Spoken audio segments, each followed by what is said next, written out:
الرحمن الرحیم۔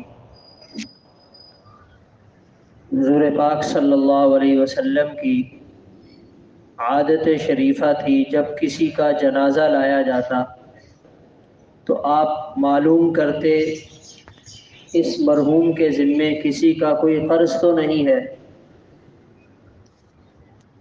اگر بتایا جاتا کہ اس کے ذمے قرض ہے جو اس نے ادا نہیں کیا تو آپ اگلی بات یہ پوچھتے اس نے قرض کی ادائیگی کا پیچھے کوئی انتظام کیا ہے یا نہیں۔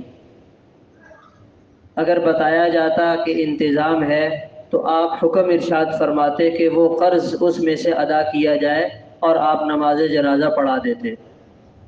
اور اگر قرض کا انتظام نہ ہوتا تو آپ صلی اللہ علیہ وسلم اپنے صحابہ سے فرماتے آپ لوگ اپنے بھائی کی نماز جنازہ خود ہی ادا کر لو، اور آپ نماز جنازہ پڑھانے سے منع فرما دیتے۔ پھر جب اللہ تعالیٰ نے فتوحات کا دروازہ کھولا، مالی وسعت آئی، تو بعد میں وہ آپ قرض اپنے ذمے لے کر خود ادا کر دیا کرتے تھے۔ مگر اس میں جو خاص بات ہے وہ یہ ہے کہ قرض کی ادائیگی کا معاملہ ہمارے دین میں بہت حساس معاملہ ہے۔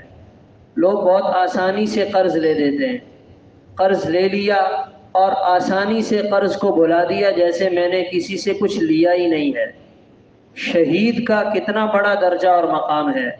آپ صلی اللہ علیہ وسلم نے فرمایا اگر شہید نے بھی کسی سے قرض لیا ہے تو وہ بھی معاف نہیں ہے، یعنی اس کو بھی وہ دینا پڑے گا۔ لوگ لاکھوں روپے، کروڑوں روپے قرض لے لیتے ہیں اور واپسی کا کوئی انتظام نہیں ہے، اور پیچھے والے ہمارا قرض ادا نہیں کریں گے۔ مہنگائی کے زمانے میں، نفسا نفسی کے دور میں اتنی شریف اولاد نہیں ہے کہ ابا قرض اٹھاتے رہیں اور اولاد قرض چکاتی رہے، ایسا نہیں ہوگا۔ ہمیں اگر ہم نے کسی سے قرض لیا ہے اس کی ادائیگی اپنی زندگی میں خود کر کے جانا چاہیے، تاکہ کل کو قبر میں جانے کے بعد قرض کی وجہ سے ہمارے لیے کوئی پریشانی نہ ہو۔ اللہ تعالیٰ عمل کی توفیق عطا فرمائے۔ اللہم صلی